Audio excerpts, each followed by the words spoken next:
This is Ion Sullivan. I am Mike McGuire, your host, joined today as we are each week by the chairman, Rob Doherty. Good morning, Rob. Hey, how are we doing today? We are doing outstanding. The leaves are almost all down. It was a little frost in the pumpkin this morning. Little frost this morning. It was a little chilly out on the run this morning. Yeah. Got reminded that winter is just around the corner. But before we get to winter, we've got some other things to take care of.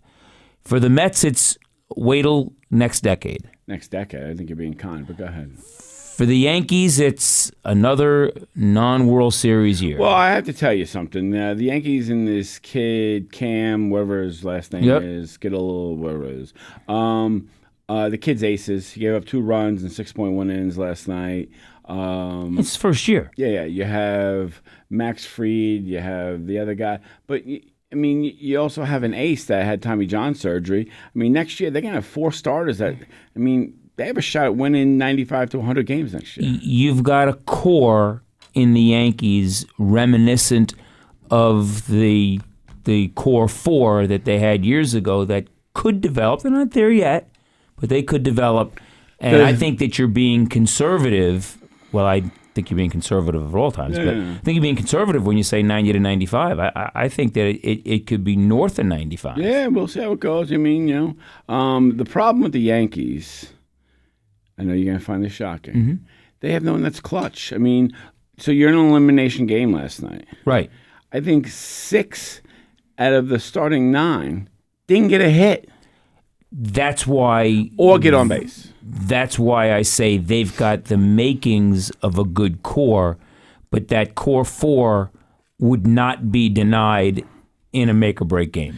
No, see, what you need is, and you know this, playing baseball, you need, 2 or 3 players that come up big. They don't care what's going on, right? They're getting up there and they're getting on base, right? Your job, like when they talk about Derek Jeter, right? Mm-hmm. He got on base. That was his job, right? That was his job. Right? Once in a while he hit a poke or 2 and then people got crazy. And that wasn't what he was paid to do. But that's not his job, right? Right. His job is to get on base and, create havoc. We don't have that right now. We don't have the guy who's going to get on base. And you need 2, 3 of them, right? It's always amazing. You know this. Mm-hmm. The people who step up in the big time, right? The ones that can put a team on their back and say, I got this. I got this. Don't worry about a thing. You always hear these Larry Bird stories and stuff, and they're like, oh, we're going to give the ball to this. And he's like, no, we're not. You're going to give me the ball in that spot right there, and I got you. I got you. Right? And that's what he did. And those are a unique group of athletes that can do that. But that's the growth. Pat Riley called that the innocent climb. Correct. You've got to get to a point where you, in those most heavy pressure situations, will be able to put a team on your back. Correct. And, obviously, Derek Jeter you mentioned, Mariano, these are guys that they were not going to be denied. You give Mariano a run lead in a critical game, even if they bring him in the 8th, you can be sure there's going to be 6 outs before there's going to be 1 run. Pat Riley once said about Larry Bird that if I had someone to take a winning shot, it would be Michael Jordan. If the game was on the line, I want Michael Jordan to take the shot. If my life is on the line, I want Larry Bird to take the shot. Yeah. To put it in perspective. There you go. Yeah. There you go. That's all you need to know. So with the leaves turning and mostly down now. That happens every October. Yeah. You're looking at the beautiful foliage and you're like, wow, this is really nice. And then that one day it just comes and it rains and rains and rains. And then next thing you know. So we've got 2 big trees in my yard, and those are my winter barometers. I go out with the dogs in the morning, and you look up and you say, the leaves are turning. And this week it was, the tree's almost bare. Yeah. And that's it. But hopefully before the snow flies, we've got an election coming up. We have some big races here in the county. Yep. As you know, the 2 biggest races, you have Kathleen Lara for treasurer, which is not much of a race. Is changing of the guard there, but she's been the deputy for a while, and she's more than competent. No question. So there's no issue there. And then you have Mike Schiff, and I'd like to get into that race a little bit. who won the primary handily. 60-40. He won the convention handily. And, Tim Diamond is putting together a writing campaign that work about 1% of the time. Everyone always goes back to the Lisa Murkowski, situation. But I also have to remember her father was governor for like 30 years. Yeah, there was tremendous name recognition there. Correct. And there was either a councilman or county executive up in Erie County a few years ago, or Niagara County, up in the Buffalo area, that won in a write-in, lost the primary, won in a write-in. But again, tremendous name recognition. Yeah, I think his name was Brown, that guy. But let's start off with the sheriff's race, and then we're going to get into some of the town races. So yesterday morning, while I was getting ready to leave the house and getting my Facebook briefing for the day. So it was Byron Brown. Byron Brown, that was Buffalo, it. Buffalo, yeah. So my wife was listening to, I don't think it was a podcast, I think it was just a recording that Jake Gore and Tim Diamond had done. 45 minutes long. Okay. And what struck me about that was it represented everything that's wrong with politics and what people with no record and no experience will say in a campaign. When I was started to hear it, they were talking about SROs, and apparently maybe there's an issue that they want to do away with SROs. Which is crazy to me. Which is crazy. And just so we're clear on SROs, the school pays 70% of the tab. Correct. Okay, I don't think most people understand that. Okay, so the school is paying for security at 70 cents on the dollar. The county residents who are protecting our youngest and most vulnerable people are paying 30 cents on the dollar. And you said most vulnerable. Absolutely. If you look over the last 10, 15 years, the attacks in schools. Last 10 to 15 weeks. How about the last 10, 15 weeks? Yeah, right. I mean, they're the two most vulnerable places, and every FBI agent that gets on and talks about it is church, places of worship, and schools. And schools. Yes. So what they were saying was, we don't want to do away with the SRO program, but then they went on to say, we want to make it better. We're going to keep them there longer. We're going to have more of them. We're going to stand on our heads. Never saying, well, what do you suggest to do it better? Correct. They just talk in superlatives and basically say not a thing. We're going to do it better. Well, okay, what does that mean? Okay, so as you know, I love numbers in elections. Right. Okay. So Mike Schiff in the last election, unopposed, got 11,600 people. Right. Okay.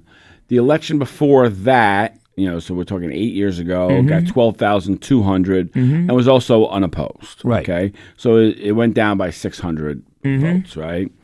So Tim Diamond sits there and he did one of his, tinfoil hat crazy speeches in front of the courthouse. Right.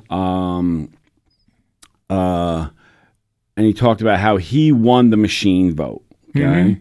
And whoever's advising him, and I hope someone's advising him, because I hope he's not saying this stuff, because he's a smart guy. He's a smart guy. And I find this shocking that he would be saying this. I think someone's advising him.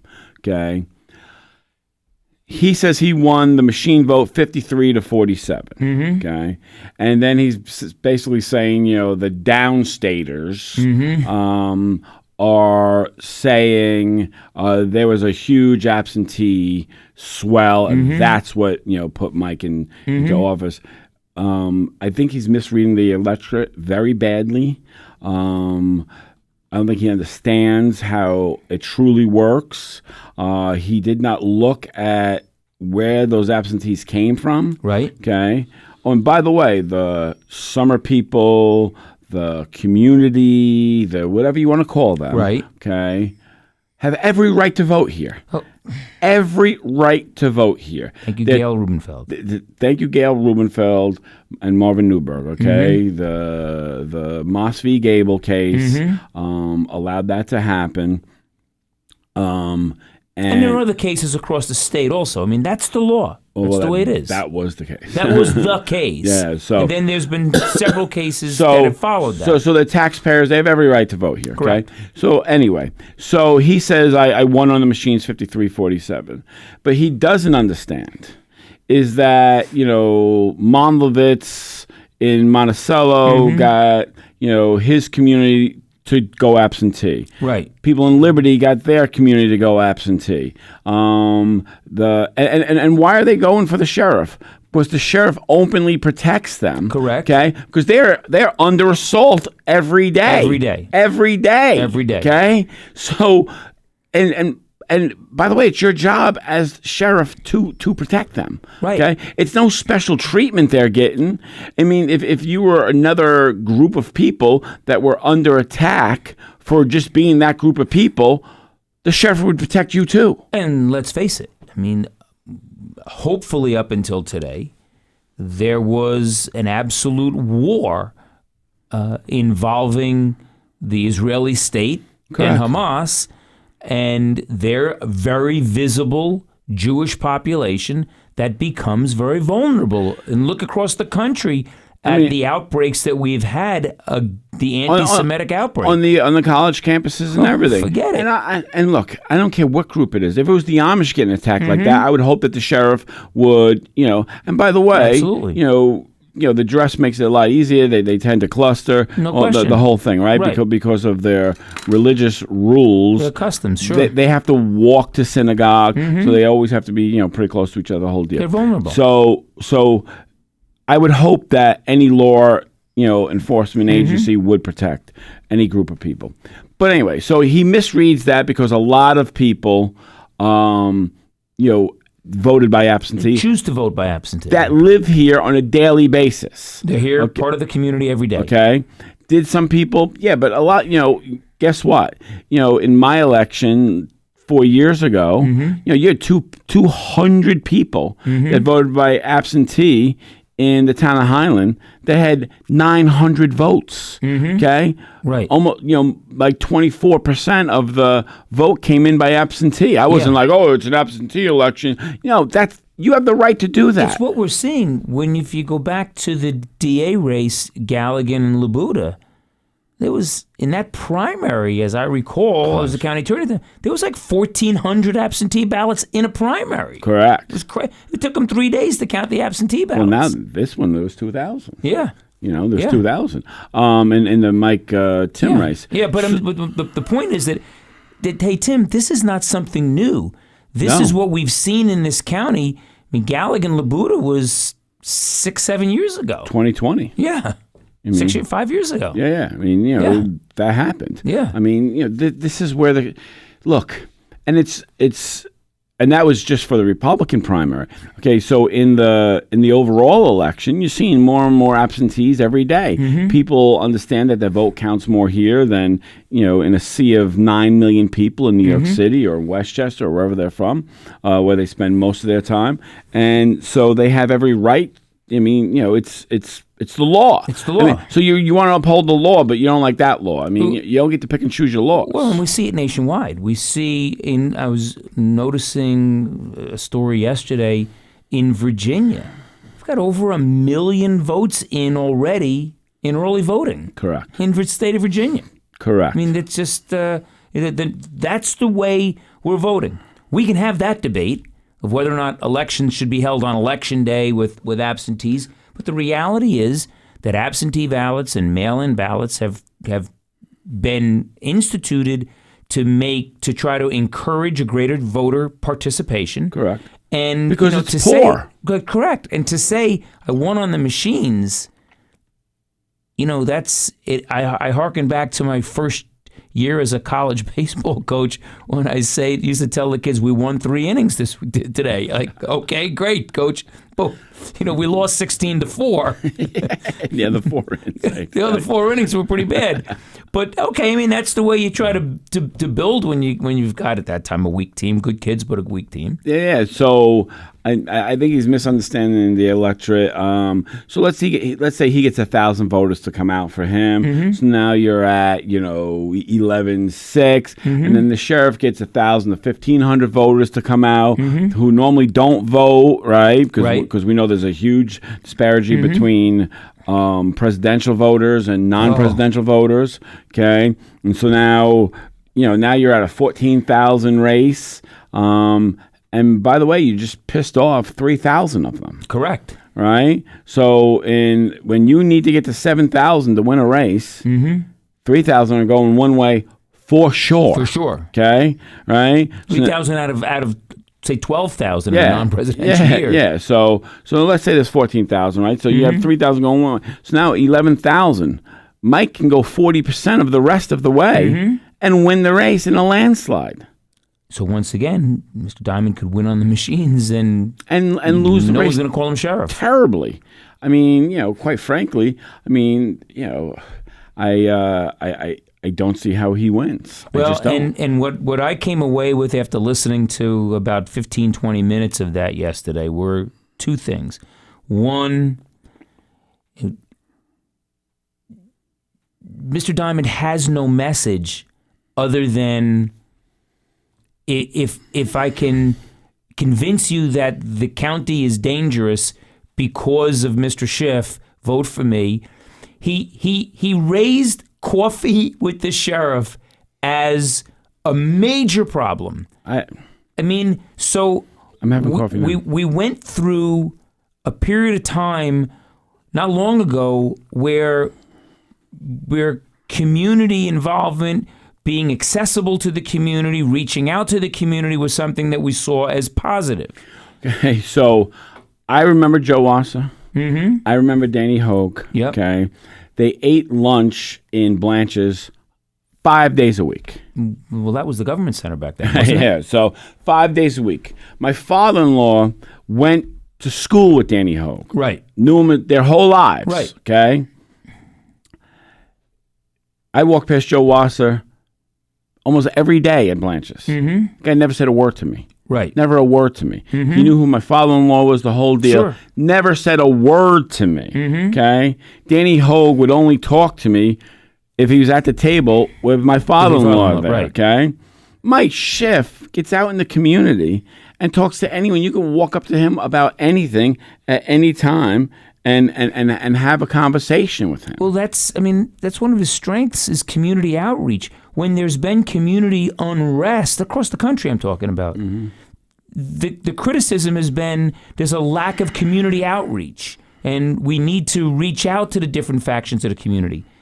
Now you're saying that's what's creating the increased crime rate in the county is too much community outreach? I mean, I think the sheriff, Mike Schiff, does an excellent job of that. Absolutely. They do the summer camps. They do, he gets around. And I think Mr. Diamond misunderstands what the job is. Well, because he doesn't understand the job. Correct. Because he hasn't done it for 20 years. Correct.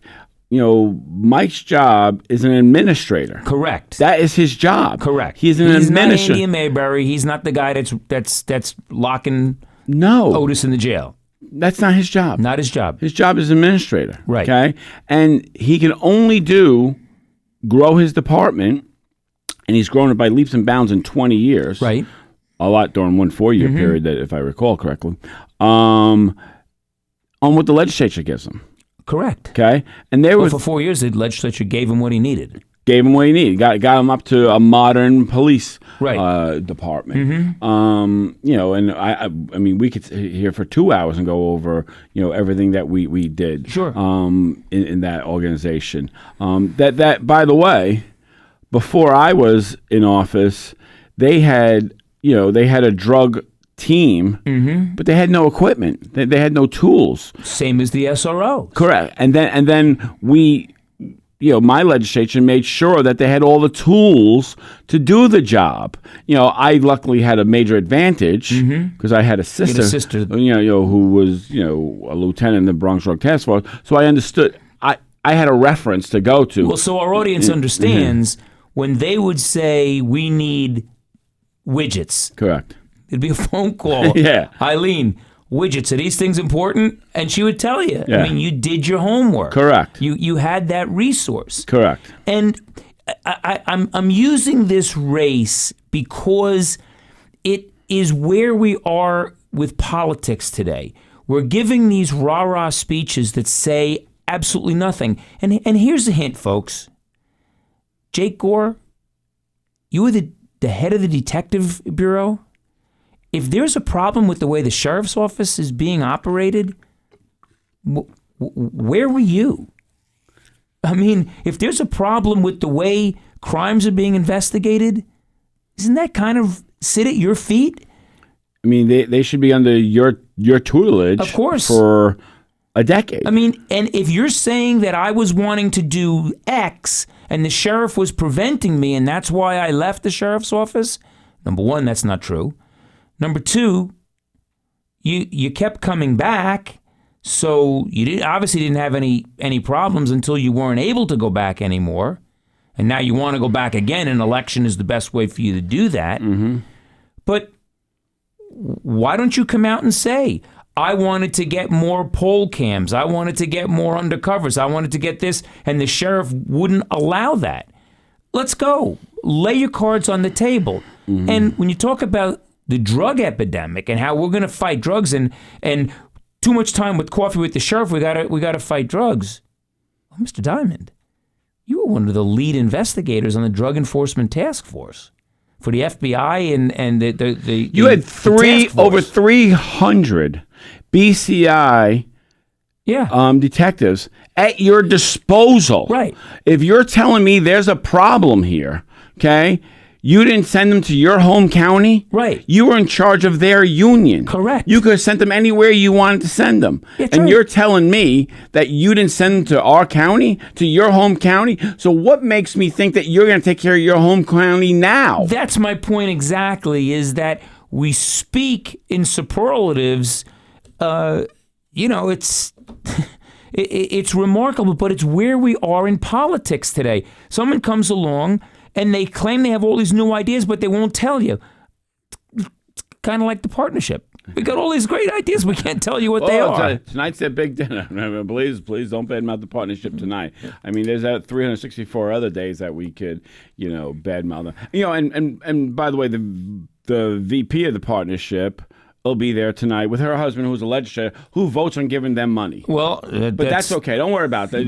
Look the other way, folks. Look the other way. Don't pay any attention. And again, that's where we are with politics. So, Correct. as I see it, folks, the choice for sheriff comes down to somebody who's got no ideas, likes to hear himself speak, offers nothing of substance, running against someone that for the last 20 years have kept our neighborhoods safe, our children safe, and an increase in crime is not it's not because they're not out doing things. Quite the contrary. I don't think a day went by for 4 years that you and I were part of the county administration that we didn't hear from the sheriff or someone in his office about we need to do this, the drones, the poll cams, the increased equipment for the SROs so that the schools are now hardened targets. So that we don't have a Uvalde situation. Correct. That will not happen in one of our schools because of the steps that we took. Correct. Okay? The equipment that naysayers would proclaim, well, why do we need this Bearcat assault vehicle? Well, maybe we don't until we do. But you have to remember, what happened down in Narrowsburg 20 years ago. Okay, when we didn't have that equipment. When you didn't have that equipment. It's Cyrus Barnes. And with Cyrus Barnes, who's lucky to be alive today. Correct. Okay? And guys showing up, with Winchesters out of their house. Right. They didn't have a tactical team at the time.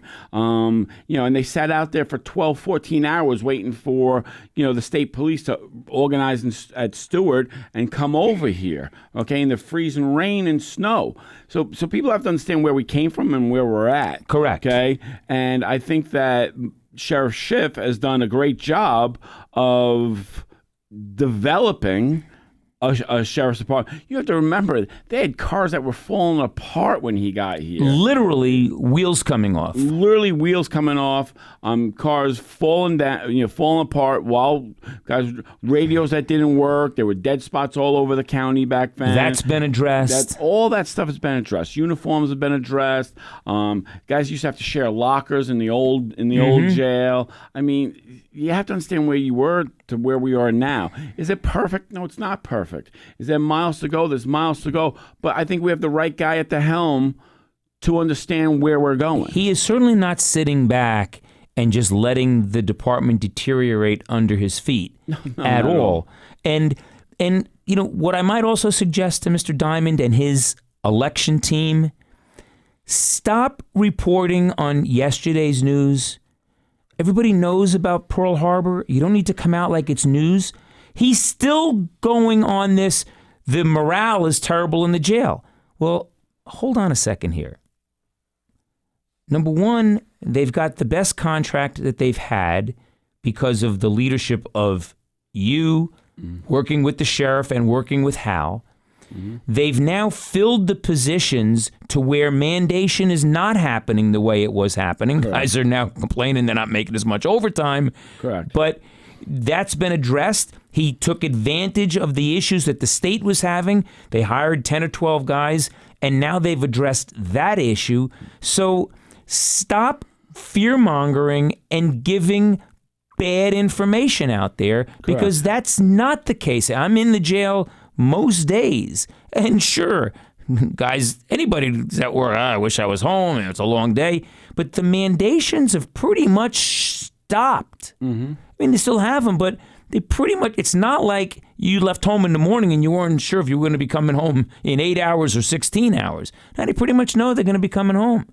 So that's the sheriff's race.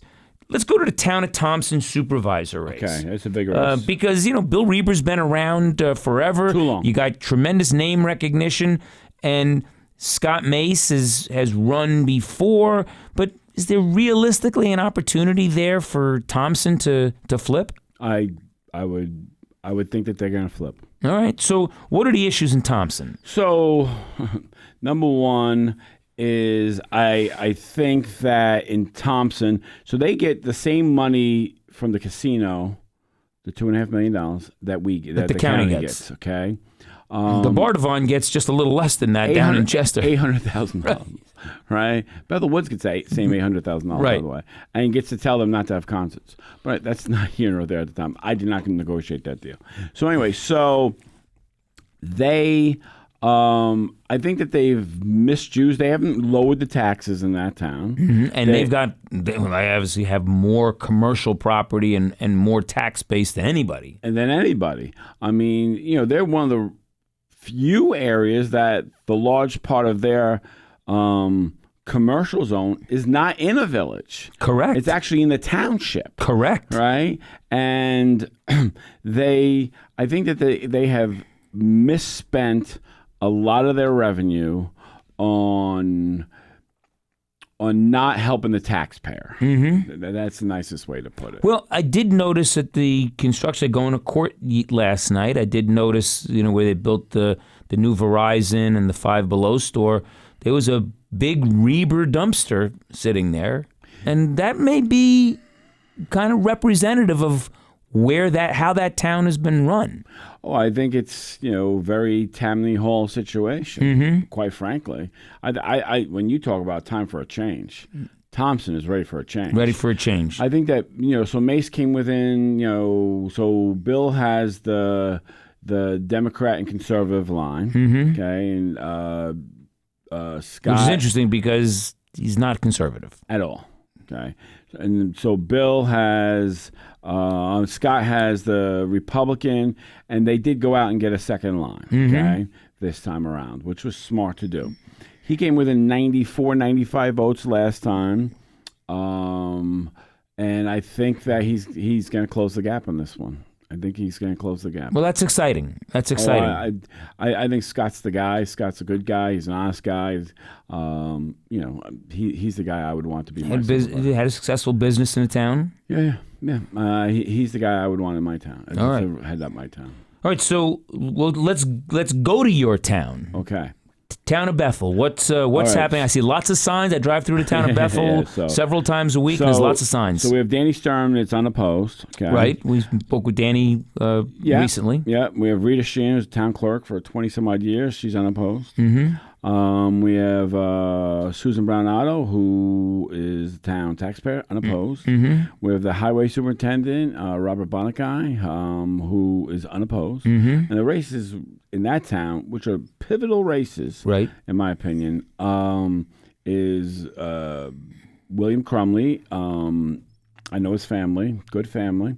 Got some experience in politics. They've been around the block. And I don't say it in a bad way. They got some experience in service to the community. Oh, let me tell you something. His father, was in office for 28 years, and when you talk about service to the community, that's service to the community. Yeah. Okay. Well, and he has passed that on to his children. Correct. His daughter was a member of the school board for Over a decade. and is largely responsible for the creation of the town of Bethel Children's Camp for the summer. Correct. Her and Kathy, put that thing together. It wasn't just another town camp. I mean, that is the premier. No, it's the premier one camp. that. Well, I know that when I was a judge, that was the camp that Child Protective Services wanted to try to send kids to. Correct. It is a super well run camp. The kids program in the town is a very well-run program. They do a good job. They do it all year round. They go skiing. They go on trips. Mm-hmm. They do a lot of stuff. They do a fantastic job there. So we have a newcomer in Adam Gold.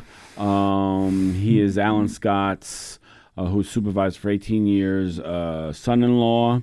So I'm sure his wife is just thrilled to bits that he's running for office. Not a family that's a stranger to the political scene in Sullivan County. Correct. Either the Scott side or the Gold side. Correct. So those are the two Republican candidates, Republican conservative candidates. Then you have two people on the Democrat side, Paula Moss, and I'm trying to think of the guy's name right now. I see the sign every day. And then there's two more candidates. So Maureen Lerner, the chair of the Democrat Party, had everyone go out and get an independent line, but she didn't hold on to their declinations, right?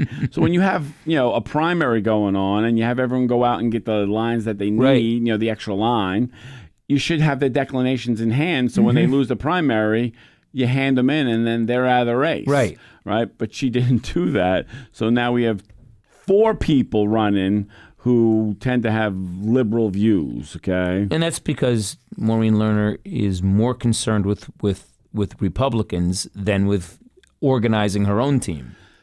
Well, she did us a huge favor. Oh, I mean, she did us a tremendously large favor. thank her for that. I'm hoping on the night of November 4th Right. that I am thanking her for that. I think that Billy and Adam have the upper hand. They have the two most popular lines in the town. I feel that they both have the best vision for the town, in my opinion. They understand that growth is part of who we are. Without The measured growth. Yeah, it has to be measured. Okay, like if you go to plan board, there, and you have a project, we don't have PUDs in our town. We outlawed them 15 years ago. And that's a major issue on the western part of the county right now. As the eastern part, the big towns, there's not as much land available. The whole PUD issue is where we're going to be at in the next 3 years along the river corridor. Correct. Because they're coming. Correct. So we outlawed them 15 years ago. Right. Okay. It's division. Yeah. You that can was actually see 15 years ahead. you can't see. So Dickie and Bill and Danny, when they did the comprehensive plan 15 years ago, they took them out. Right. Okay. I mean, they saw this problem down the road. Okay. So you have some large developments in the town, and the plan board says the same thing to them. If you come with your own water and your own sewer plant, we can have a conversation. Right. Okay. You're not tapping into ours. If you have your own, let's have a conversation. And if they're willing to join in that with that. I mean, if you want to be part of our town, you're not going to wreck my town, right? Right. And two of the people have turned around and said, sure. I mean, we're willing to play this game. One guy bought a property that was the old hotel and all that over on Lake Street. And they have like 100 and some odd units there. He wants to shrink it down to 67 units. He wants to bring it down, scale it down. Yeah. So when they're sitting there saying, the development, he's saying, "Whoa, I'm looking to cut this in half." Right. Right. I'm looking to make it better than it is, and because it's currently, I could rehab this thing and make it 100 and some odd units. Why not? Right. But I'm saying let's scale it down. And let's get approval for that. Right. And so I think that they handle it. I think the Plan Board in Bethel does a fabulous job, an absolute fabulous job. And They're demanding, but they're fair. And when you walk into the planning board, you know what they expect. Correct. If you give it to them, it's not a problem. If you don't give it to them, well, they're very knowledgeable, number one. They do their homework. They do their homework. Number two, like we had that whole issue with the storage units on Pine Grove Road in 17B. And I spoke to 3 or 4 other members, and they were impressed with the knowledge that the people from Smallwood came with. Sure. Clay Reedy and other people came with. They were very impressed with the knowledge. Then you can have a dialogue. Correct. Right? Just standing there and having this, throwaway line, and you have 30 people in a row say it over and over and over. And you've sat through those. Right? Oh, yeah. I think I have. Kind of glassed over, but yeah. Yeah. I remember that one, 8 hours. Oh, my God. and so 8 hours of that. Whew. And we did that twice. I know. So they, I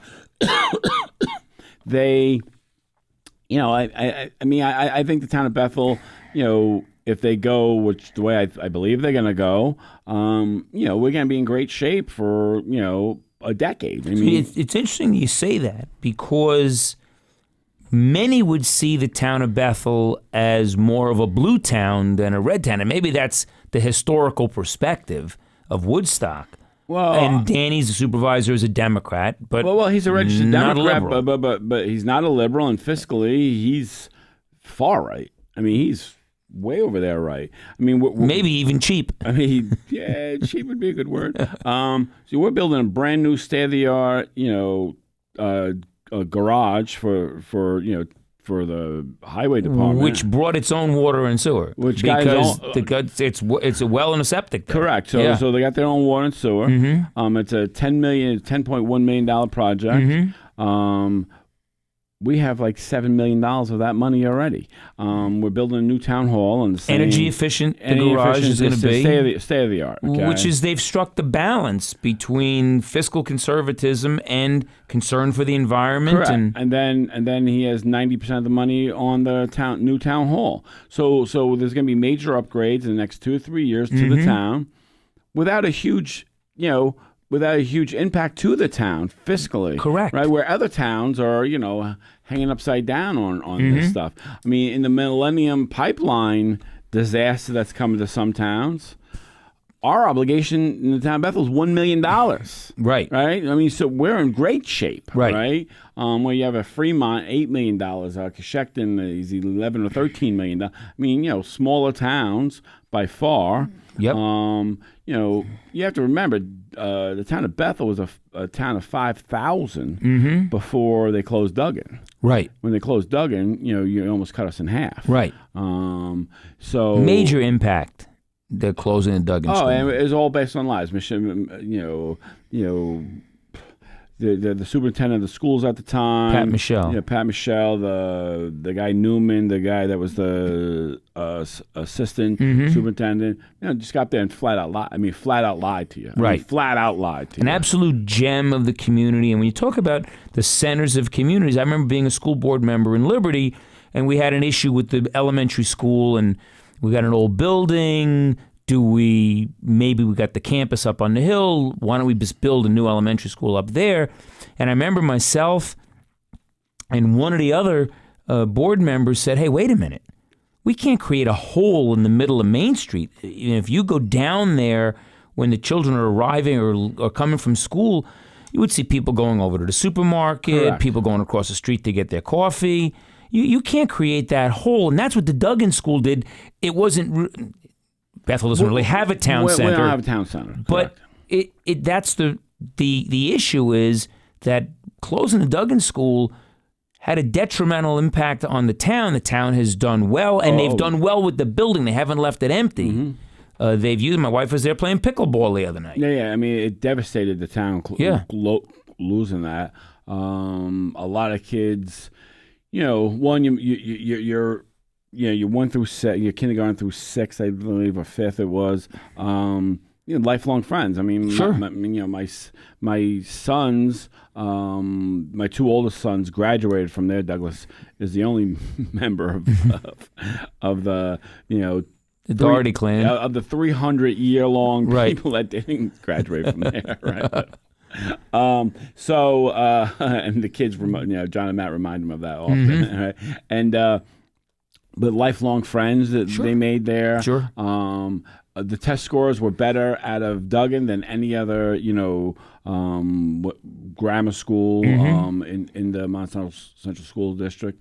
So there was a lot of benefits to it.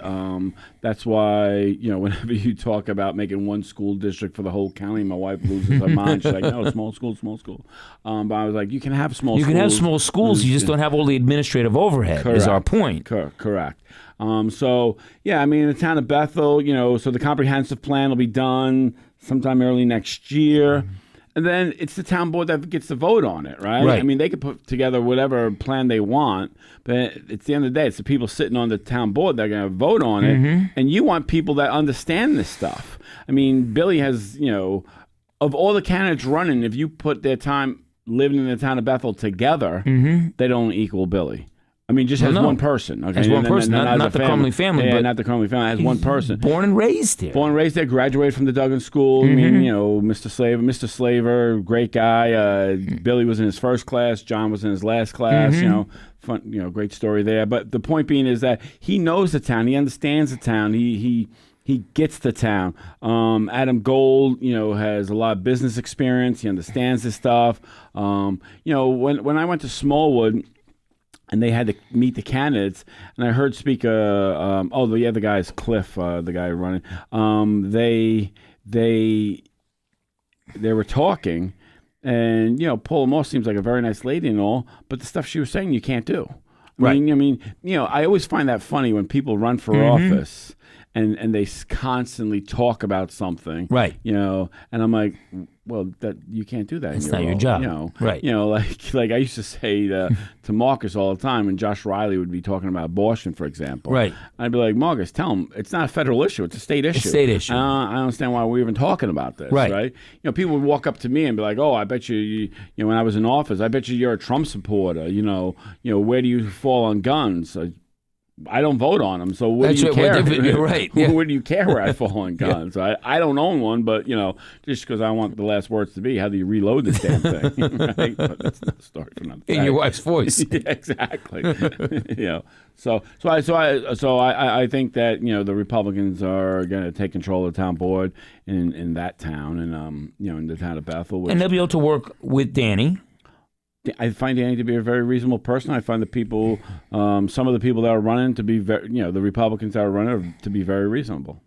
All right, so let's go down Route 55. In the town of Lumberland, we have no contested races. That town is being run well. Very well. They've got some of those same challenges with PUDs and property development that they're starting to confront now. They've got a couple of lake communities, Mohegan Lake, where there is some thoughts of development going on, and these issues are really crossing. Bethel is the gateway to the western part of the county, and we've seen those issues in Thompson, Fallsburg, Liberty, Monticello over the last 25 years, and now they're coming, and that's what Lumberland will be confronting and already starting to confront. Town of Highland, we've spoken at length about the supervisor's race. We've got a clerk's race in Highland. What's it looking like in the town of Highland? So they have people running in that town. Mm-hmm. I don't know how the the clerk's race is going to go. I don't know how the councilman's race is going to go. Mm-hmm. But what I can tell you is this. John Pizzolatto should be removed from office By vote or otherwise. by any means necessary. No violence. Okay? He puts forth another budget, where he's using grants as revenue, has no payments on anything. I mean, the budget is a mess. He thinks it looks good. He just doesn't comprehend it. Or he does, and he's just being slick. And that's a ticking time bomb for a 20-25% increase. They're gonna have to bond to pay people. To pay people. They'll have to bond for salaries. Correct. That's coming. That's coming. Okay? They're talking about putting the constabulary back there, all based on a lie. It's all to give so now imagine this guy having a constabulary. Right. He'd basically be Joe Biden. Correct. Going after his enemies. Oh, and he's already shown he's doing that. I mean, he he's does that literally all the doing time. it. He's facilitating in the clerk's race the muddying up of a hardworking, honest person. Spent $70,000 plus to try to dig up dirt. A total lie. On a complete lie. And in fact, even the Bonadio group, and you and I know firsthand that the Bonadio group will often come down the way you want them to. Correct. I'm not saying that they do anything untoward or unethical. They know who's writing the check. They know who's writing the check. Correct. And even at that, the best they could come up with there was, well, there may be some data entry issues, but we're not sure what office they occurred in. Oh, and by the way, they all went in the town's favor. All in the town's favor. And, yeah, Trey, the supervisor, well, he's the chief fiscal officer, so but he signed off on that stuff as well. About that. When you talk about lawfare, okay, if they get constabulary in the town of Highland, that's what you're going to have. You're going to have, it's going to be off the hook what goes on in there. Okay, I mean these guys bought a building for 20 times what it was bought for previously. For 20 parking spots. Then they realized that turn radius and right. Curb cuts. How about we do a little homework first? And then it went down to I think 7 spots, and now they're talking about a town park. We bought this for a town park. Is that what we bought this for? You said if it was for one thing, it was another thing. They illegally had a bond issued. To buy a truck requires a supermajority. That would be 4 of the 5. 4 and 5, yeah. They had 3. It wasn't a mistake. The resolution passing the bond had 3 signatures, and he just slides it through. Yeah, because who's checking? Nobody. And that's the concept that he's living on. And that town, I'm telling you, the good people of Highland, okay? All right? You're going to see Highland come out and show out that they're having this fundraiser for this, poor Isabella, right. That beautiful organization, Can't Hurt Steel, yep. Is putting on a spaghetti and meatball dinner in Ulen. In Ulen, I believe that they're getting the meatballs from a very reputable local vendor. We were talking about that at the Lumberland Town Board meeting last night. All right. So not the meatballs, the fundraiser. Okay. So they that's going to be a barn raising situation there, and you're going to see how good the town is there, and those people need to understand that this stuff is going to come to an end. You're going to have a divided town like you can't believe this guy wins. And there's often a lag time. You get somebody can get in. It's in town. People go about their business. They've got jobs. They got families. They've got farms. They don't children. They shouldn't have to worry about what's going on in terms of the town administration. You put people in you trust a small town. So there's a lag time, but that lag time is going to come with a thud, and the thud's going to be a 20+% tax increase. So they're pushing this constabulary, to the older people, right? You're going to be safe, right? Meanwhile, the sheriff's patrol, right? With a dedicated patrol, the same hours the constabulary was before. Correct. Same exact hours, okay? Right. And they're trying to pitch to the older people in the town, okay? Understand the price tag that's coming with this, right? Okay. To the older people in town who live on fixed income, correct. you will no longer be renting your home from the government anymore. Trust me when I tell you, because the government's going to come and take your home because you can't afford the taxes on it anymore. Correct. Okay. Correct. You're going to lose your home over taxes on something that you think was good. Now, you touched on the Millennium Pipeline. I want to touch on that because that's a ticking time bomb we don't see. I had an opportunity to sit and visit with our outgoing treasurer, Nancy Buck, yesterday. Just stopped in to visit a little bit. And she was talking about the Millennium Pipeline. And I said, Jesus, the 5 years up already because under your leadership and your vision, you got the pump station set on not a 3-year, but you settled it with no arrears, no look back. No clawback at all. And for 5 years. I said, geez, that 5 years up? She says, no, now it's the literal pipeline. So it's not only the town of Highland. Actually, the town of Highland's not involved in all. But it's like a $28 million impact, potentially. Good. And her concern was, do we have the legal strength to deal with this? Let me tell you, Tom Cawley. That's the name that I mentioned. Okay, so Tom Cawley worked for the county. He was one of those 30-55 guys. Yep. Okay. Which is rare. Okay. That means that you worked for the county and for 30 years and you're 55 years old. Right. Okay. They're rarities. Okay. Correct. But you also get, a very nice retirement package out of that. Okay. Yeah. And he's earned it. Yeah. Oh, he absolutely earned it. Okay.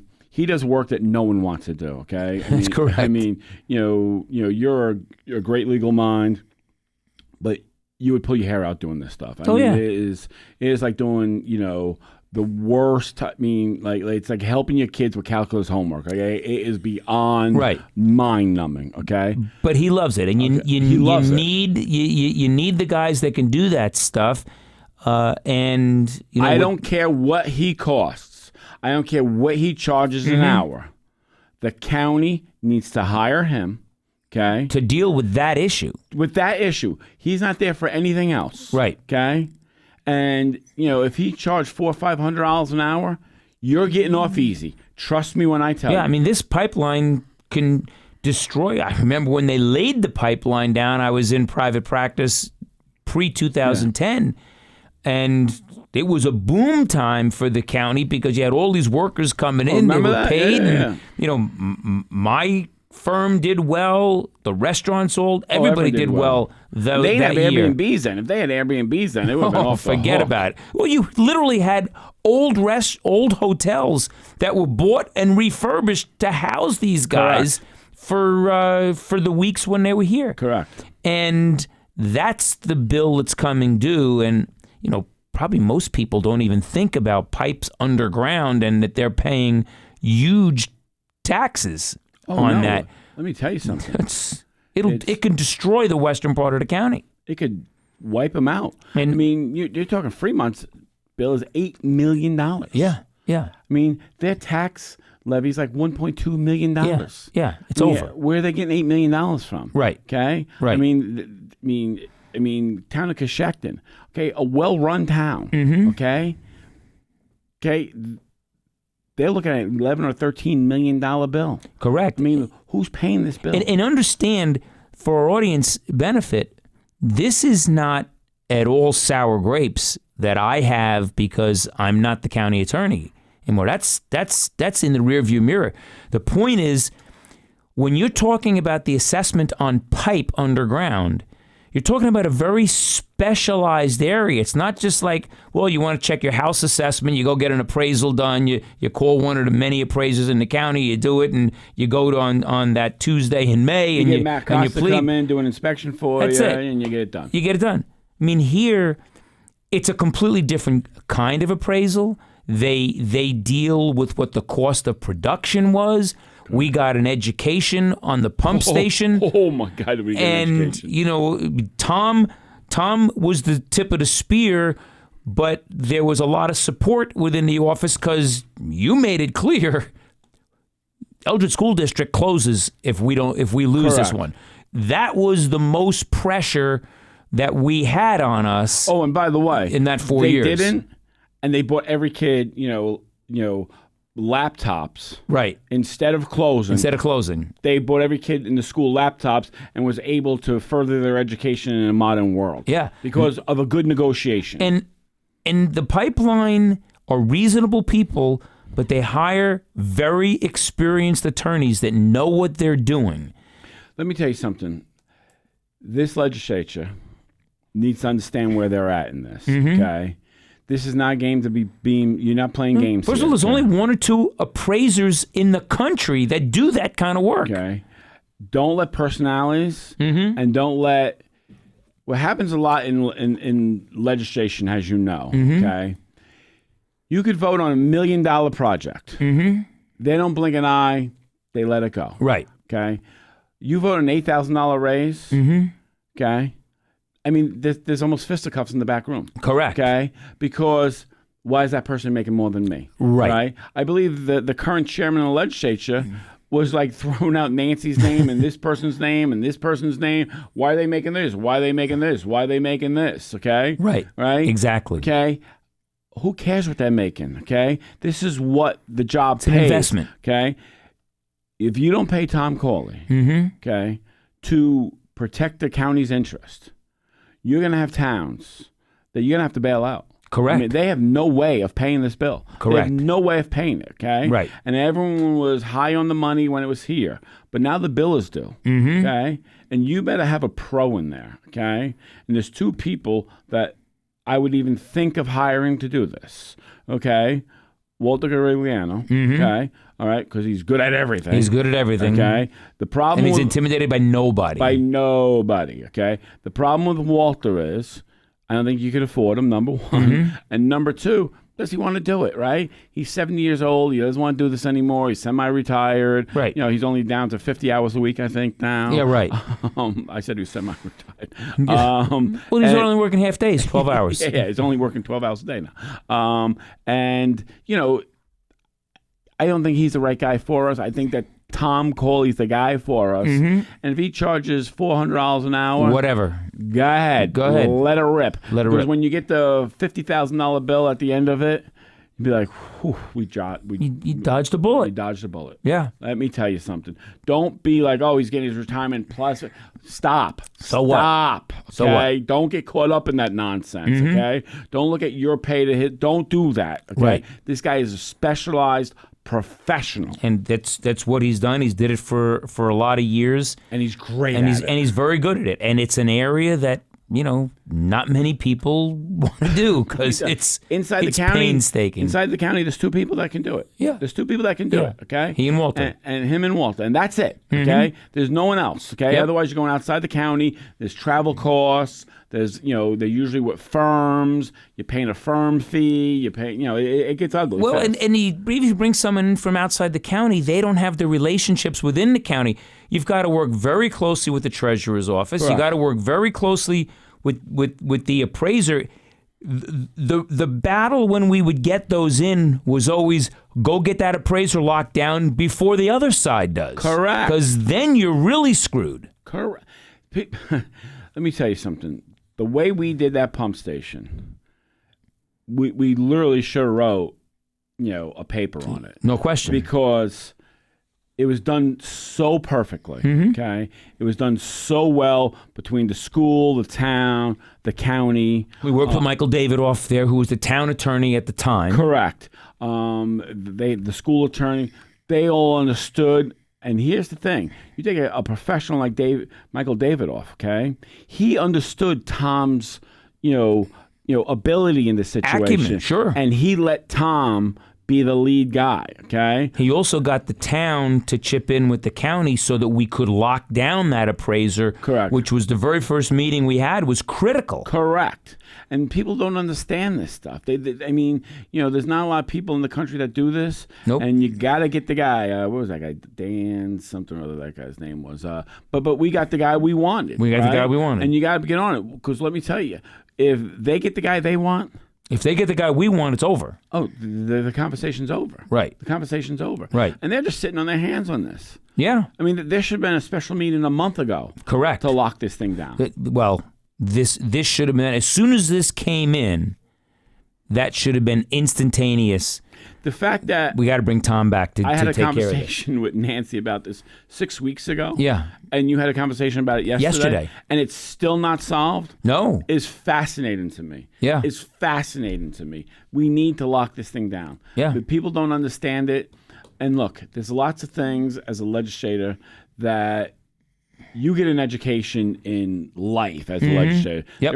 If you read your material and you do your homework, you learn so much stuff about so many things, right? Correct. And that's why, and at the end of it, if you don't find Walter Grigliano to be the smartest person, you know something's wrong, because the guy Right. knows everything about everything. It's unreal. Right. Okay? You absolutely need to lock this thing down Yep. and end it, okay? Because there's going to be some towns hurting badly. Could destroy some towns. Yeah. So once again, we've reached the end of another episode. We'll get into more of the towns and bring more of the candidates in. We invite the candidates to come in, tell us what the issues are in their town or for their race. We invite any of them to come in. Doesn't matter your political party, political affiliation. We will give you a platform here to tell us why you are the better person for the job. So if you are listening to it, you want to be sure to subscribe so that we can get the subscriptions up to 1,000. Then we can live stream, and it takes Ion Sullivan to a whole new level.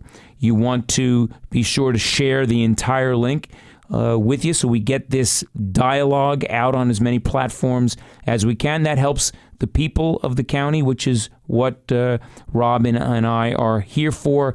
And, of course, if you're watching us on YouTube, you want to be sure to smash that like button and leave us a comment. At the end of the show, leave us a comment. If you want to drop us a line to our email, it's ionsullivan@gmail.com. That's EYE@gmail.com. So we've reached the end of another episode. Rob, any last-minute thoughts? No, just remember to get out to vote. Early voting, I believe, has started. Early voting is getting